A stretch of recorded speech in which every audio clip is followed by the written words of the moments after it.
Hello and welcome to Through the Bible with Les Feldick. An Oklahoma rancher and farmer, Les Feldick has been teaching homestyle Bible classes for 20 years in Iowa, Oklahoma, and Texas. Les Feldick's unique style of Bible teaching has made the books of the Bible come to life. When Les is teaching, it's so interesting that people say time just seems to fly by. And now, here is Les Feldick. Okay, let's go right back to where we picked up and chapter 7, and we'll get down to verse 4. Now, for those of you in television, we like to announce periodically that we tape 4 of these programs in succession, so you'll see the same people in the same place wearing the same clothes for a whole month. But it just enhances our taping situation, and we trust you understand. Also remember that everything is available on video. And the videos have been transcribed in little books, and then Roy here has come up with a brilliant idea. We're going to start putting our book, our tape number, they're synonymous, remember. Our book and our tape number this time is 27, and we are in the second series of that tape 27, or the middle 4 programs. And now, right now, this will be the 3rd program of this afternoon's taping. And that will kind of help identify. Jerry, you're going to like that, aren't you? So we are presently all on our way in tape number and book number 27. This is the center segment of the 4 lessons, and we are presently in the 3rd one. Okay, so much for that. 1 Corinthians chapter 7. Chapter I told you I just as soon forget about and skim around, but it is still so appropriate. It's under probably different circumstances than most of us are confronted with. And yet, as our society is crumbling, and as we are falling more and more into the same kind of a social fabric that Corinth was, this chapter 7, of course, is probably more appropriate than most of us would like to admit. All right, now as we drop down in verse 4, where Paul is dealing with the relationship between the husband and the wife, he says, "The wife hath not power of her own body, but the husband." But don't stop there. "Likewise, also the husband hath not power of his own body, but the wife." So where does that put us? Well, it puts us on equal ground. And in the marriage relationship, it is 50-50. I know Iris and I have often said it's more like 80-20 from both sides. But that still boils down to a 50-50 relationship. Now, of course, what Paul is talking about here is the satisfaction of the sexual needs of both parties of the marriage union. And now that is picked up then in verse 5. Since it's a 50-50 situation, the husband is to be aware of the needs of the wife is to be aware of the needs of the husband. Consequently, defraud not one the other unless it's for consent. Now, what's he talking about? Now, like I said, I'm not a marriage counselor, and I don't pretend to be, but I've read a few of their manuals and so forth, and we know that one thing they warn against is never use sex as a lever against your spouse. In other words, wives are not to withhold the marriage bed from their husband in order to gain an advantage, but vice versa. And so this is what he means. Do not use the marriage relationship to defraud or to bring pressure to bear on your spouse for something that is of your own volition. So defraud not one another unless it's by consent. Now, granted, other things enter in. There can be emotional stress, there can be physical impairment, but all things being normal, then Paul says that if it's consented that you're going to abstain from that marriage relationship for a time, well be it, but don't do it for long, because, he says, come together again. Even though you may break that for a time for whatever purpose, don't extend it. Come back together again for what purpose? That Satan tempt you not for your incontinency. Now you see what we're all up against? The sex drive is powerful, no doubt about it. And God put it there for a purpose. But we're not to abuse it any more than we do anything else.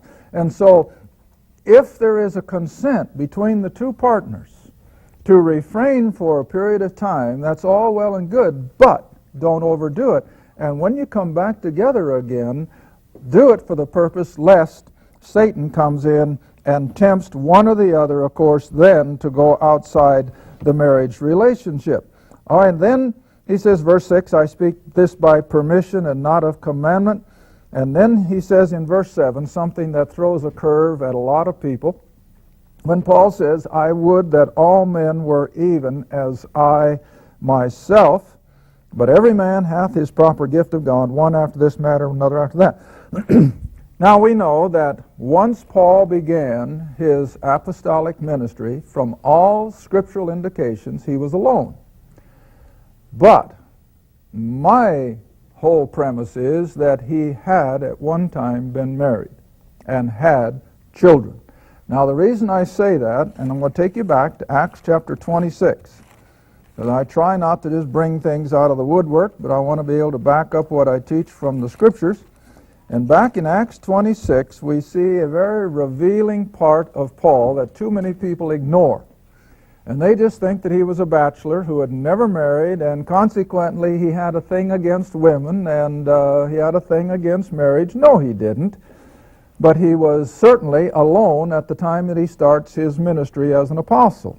But Acts 26 now, he rehearses his past life when he was active in Judaism, and he was a Pharisee of the Pharisee, remember, and he was persecuting the believers in Jerusalem who had become followers of Jesus of Nazareth, and he was trying, you remember, to stamp them out, and he thought he was doing God a favor. All right, now you pick that up in Acts 26, verse 9.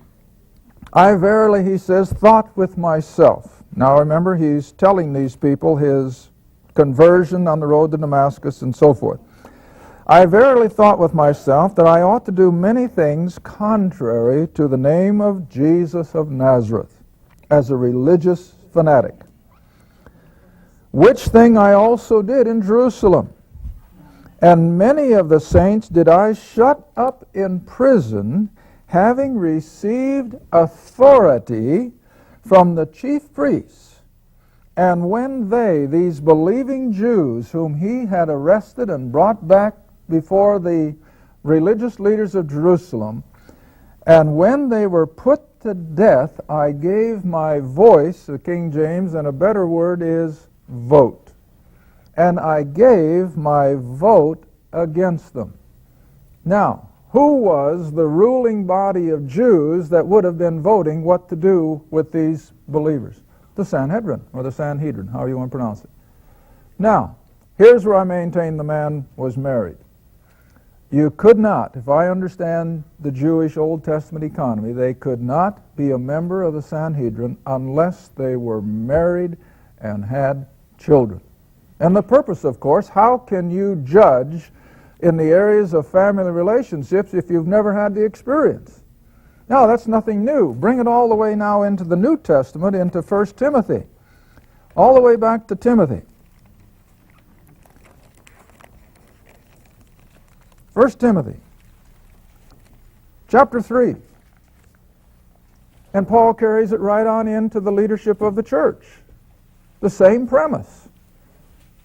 How can leaders of the church lead intelligently and from experience if they've never had the responsibility of being a husband and a father?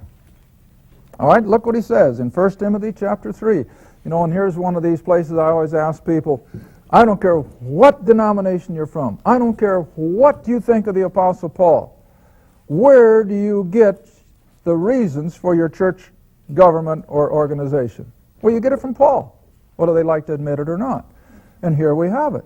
We have the qualifications for a pastor or a bishop and the deacons. All right, 1 Timothy chapter 3, starting at verse 1. This is a true saying. If a man desires the office of a bishop, and I think that is also the pastor, he desireth a good work. A bishop or a pastor then must be blameless, the husband of one wife, vigilant, sober, of good behavior, given to hospitality, apt to teach, not given to wine. In other words, he can't be an alcoholic. No striker, can't be a brawler, and not covetous. And then verse 4. What is the other part of his requirement? One that ruleth well his own house, having his, what does the book say? His children. See? Having his children in subjection. And you come on down to the deacons and it's the same thing. So this whole process of leadership in the realm of the Spirit demanded that Paul was married, had children. What happened to him, we don't know. I would like to think, and I may be as wrong can be, but I like to think that after his conversion on the road to Damascus, and it just totally upset his whole apple cart of life, so to speak, and he turned his back on that well-paying position as a member of the Sanhedrin, as a member of the Pharisees, and you know he says in Galatians that he profited in the Jews' religion. In other words, he was making, I think, big money as one of the religious leaders of Israel. And he turned his back on all that. What do you suppose his wife and kids did? I think they rebelled at the very thought of it, and she probably left him or divorced him or whatever. We don't know. That's all just my own idea. But whatever, I have to feel that Paul at one time was married and had children, but something happened to him, because from the time that we pick up the Apostle Paul in the book of Acts, he is alone. He doesn't call himself a widower. He doesn't call himself a bachelor. He just knows that he does not have a wife or family. Now then, coming back to 1 Corinthians chapter 7, it's that single state then that Paul is referring to when he said, I wish all men were even as I myself. Now there had to be a reason for the man to say that, because he certainly was not putting the kibosh on marriage and family. But all through Paul's letters, what was he expecting to happen at any moment? Well, the Lord to come. And on top of that, I think that by the sovereign grace of God, Paul had a little bit of a foreview of the horrible persecution that was going to come upon the Christians. Now then, if all of a sudden persecution was to fall, how much easier it would be for people to be single. Stands to reason. Where a poor little wife wouldn't have to suffer the consequences of her husband being taken away in the middle of the night, or having children suddenly kidnapped away from them and not knowing what happened to them. It'd be better to just be alone, face persecution, face the death, and have it over with. And so I think both of these things have to be brought into our understanding of what Paul is teaching here, that number one, the Lord's coming he thought was at hand. Paul says that throughout his letters, that the Lord was coming imminently. And of course, it didn't happen. And so he tempers these relationships with that in view. Plus, like I've already said, he had an inkling, I'm sure, of the horrible persecution that was going to be coming across the Roman Empire. So take all that into consideration. Now then, verse 8. I say therefore to the unmarried and the widows, it is good for them if they abide even as I. There again, he's telling even the women, it would probably be more comfortable, it would be better if they would remain single than to get involved again and go through the trauma of losing their husband to the forces of persecution. But he's going to give them an out. If they cannot contain, let them marry. For it is better to marry than to burn. Now what's he talking about? Well, if they cannot control their sexual desires, and it gets to the place that they're tempted to commit adultery to do that, then Paul says, you're better off getting married. That comes right back to what he says up in verse 2. Nevertheless, to avoid immoral circumstances or the temptations of it, you're better off getting married. But that aside, he said it's better that they stay single under those circumstances. Now then we come down to verse 10. And this is difficult. And I know that a lot of people probably don't like to face this head on, but we have to because it's in the book. But I'm going to, I guess I can use the word again, I'm going to temper it somewhat by assuring people that even though we are guilty of the sin of adultery by virtue of remarriage and so forth, yet every sin is forgivable. There is nothing that the Lord will not forgive. But again, I think society as a whole, and especially the Christian community, has to understand how God looks at these things. And that's what we have to go by. How does God look at it? Not what society thinks, not what our denomination thinks, but what does God say? And again, like I said in the last program, the problem with our whole attitude towards marriage amongst our young people is because they have not been taught what God says about this marriage relationship. All right, verse 10. And so unto the married I command, yet not I, but the Lord. So this is the word of God. Let not the wife depart from her husband, and if she depart, let her remain unmarried, or be reconciled to the husband. And let the husband, by the same token, not put away his wife. Verse 12, I'm going to come down a little ways, and then we're going to come back. But to the rest I speak, not the Lord. If any brother hath a wife that believeth not, and she be pleased to dwell him, let him not put her away.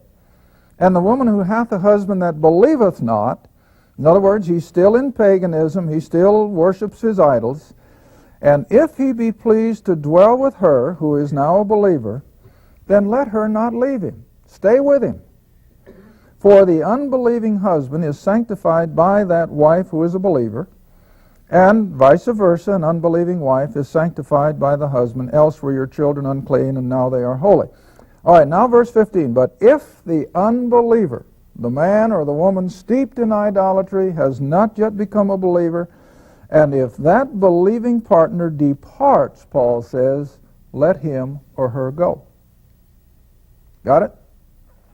Let her go. A brother or a sister is not under bondage in such cases, but God hath called us to peace. But now here's verse 16 where I want to stop. For what knowest thou, O wife, who is a believer, whether thou shalt save thy husband, who is still in idolatry, or how knowest thou, man, whether thou shalt save thy wife? Now, of course, we know that we cannot save our spouse, and the spouse cannot save us. So what's Paul talking about? Well, let me bring you back again to Peter's little epistle. Little letters of Peter.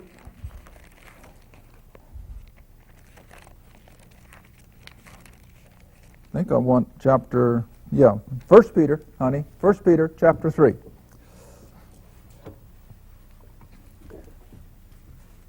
Now again, let me recap. Here in especially the city of Corinth, and this is the only letter where Paul deals with these things, and so consequently I have to feel that the Ephesians weren't under this kind of situation, the Philippians weren't, the Colossians weren't. To a degree, yes, but not like it was in Corinth. It was just beyond comprehension. And every one of these converts of Paul had been in idolatry. And if they were married, then naturally they both were. So if one of them is saved and comes out of it and becomes a believing Christian, then here we have this division in the family now. One is still in idolatry and the one is a believer. How are they going to handle it? And those of you who've had contact with missionaries, they have to deal with the same thing. If they're working amongst polygamous type people and a husband is converted and he has 4 or 5 wives, how are they going to handle it? Well, it's not easy. Because in any culture, if those excess wives are sent out away from the husband's roof, invariably, in order to stay alive, in order to get enough food to feed themselves, what do many of them end up doing? Prostitution. And so you'll have to always take all these things into consideration, and it's not easy. See, we're so immune to all these things. We've been so we've been so protected in our American society. But these things were real to these people. All right, now look what Peter says in 1 Peter chapter 3, starting at verse 1. Likewise, you wives, be in subjection to your own husband. Who does that sound like? Wasn't that exactly what Paul said? Sure, now Peter is saying, be in subjection to your own husbands, that if any obey not the word, in other words, they're not a believer, that they, the wives, may without the word, in other words, without preaching at them, without dragging them to church, without bringing them under the television ministry, that without saying a word, that lost husband may be won not by preaching, not by nagging, but how? By the manner of living is the other word for conversation, but that he might be won by the manner of living of the wife. Now verse 2, that while they behold your chaste manner of living, coupled with fear. Now that's not the kind of fear that we think of being scared to death, but a reverential fear, whose adorning, now speaking of the believing, godly wife, whose adorning, let it not be that outward adorning of the plaiting or the braiding of the hair and the wearing of gold and putting on of apparel, but instead let her win the husband by the hidden man of the heart. Now we're using that as a generic term, again, because we're dealing with a believing woman. That which is not corruptible, that is, that born-again spirit within that believing woman, even the ornament of a meek and a quiet spirit, which in the sight of God is a great price. All right, what is Peter admonishing the believing wife to do? Listen, don't nag that unbelieving husband. Don't preach at him. Don't try to drag him to church, because that's not going to work. So what does she do first and foremost? She lives an exemplary Christian life in front of him. I've got a pet experience. I don't like to use too many of these because the book speaks so much louder than anything I can say. But you know, when I was teaching up in Iowa, I had a Saturday night young people's class. Hey, I got time enough. I had a Saturday night young people's class, and we had 45, 50 kids come in every Saturday night. And one time, one of the ladies who lived catty corner from the home that was hosting us said, well, what in the world is going on in your house on Saturday night? And so Gladys said, well, we have a Bible study for young people. Well, she said, is there any chance that I could just come and sit off in the corner someplace? And she said, sure, there's no problem with that.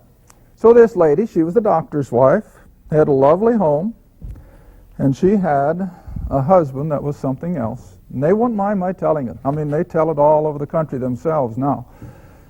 But she came to that class for young people, and over a few weeks' time, and Mary Beth was saved gloriously, came to know the Lord. Well, it wasn't but a few weeks after that, and Iris and I were attending a wedding where she also was, and this was 60 miles down the road, so I've been driving a long time to these classes. And so we went to a wedding, and she met us out in the lobby of the church, and she started to weep. I mean, weep. And I said, what in the world is the problem? And she said, my husband, John. And I said, yeah, I've heard about John. I mean, he was something else. He had more than one mistress, and she knew it. And as a result of her salvation, he became her number one burden. And I guess I happened to have a New Testament in my suit pocket. It was at a wedding. And so I showed her these 2 or 3 verses. And I said, now this isn't going to be easy. But I said, my Bible tells me that if you can do it, God will do it. Which is, I'm willing to try. Now, about that time, I think the book was out. Somebody had written that, you know, the wife should meet the husband at the door with some seductive negligee and all that bunch of baloney. And I said, just do what you know John likes. If he loves a good T-bone steak, have one ready once in a while. If he likes hot apple pie, have a pie ready when he comes home. Like I said, he was a physician. Well, to make the long story short, you know how long it took? 4 months. 4 months. And old John told the story himself. So that's why I say I don't mind putting it on television, because he wouldn't mind.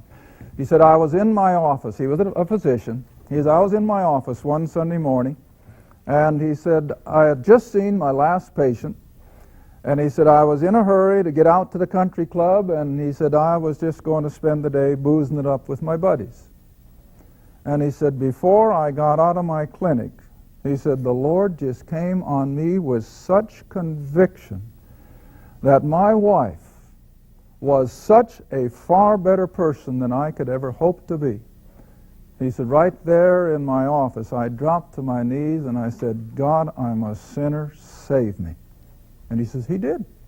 And you know, the man has been a church leader almost ever since.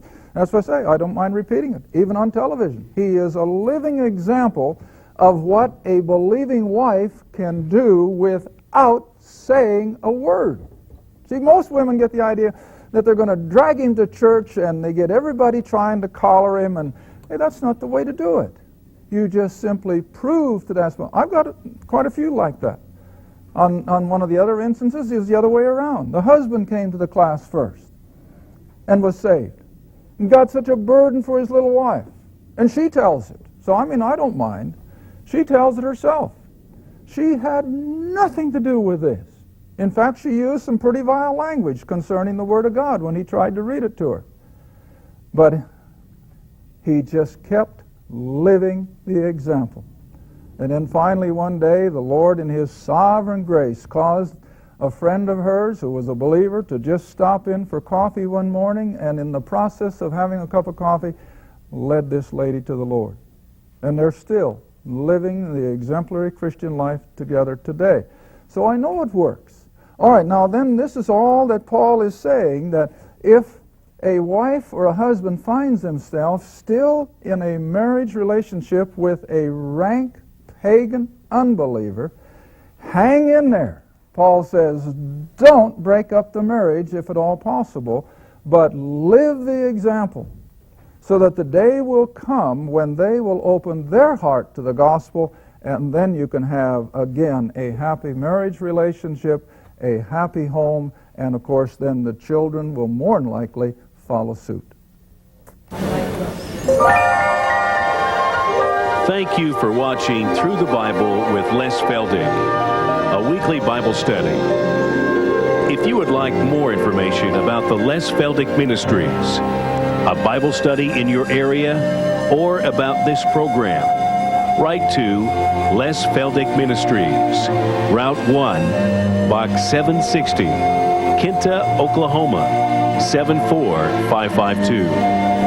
That's Route 1, Box 760, Kinta, Oklahoma, 74552. Through the Bible with Les Feldick is viewer supported, and your gift is appreciated.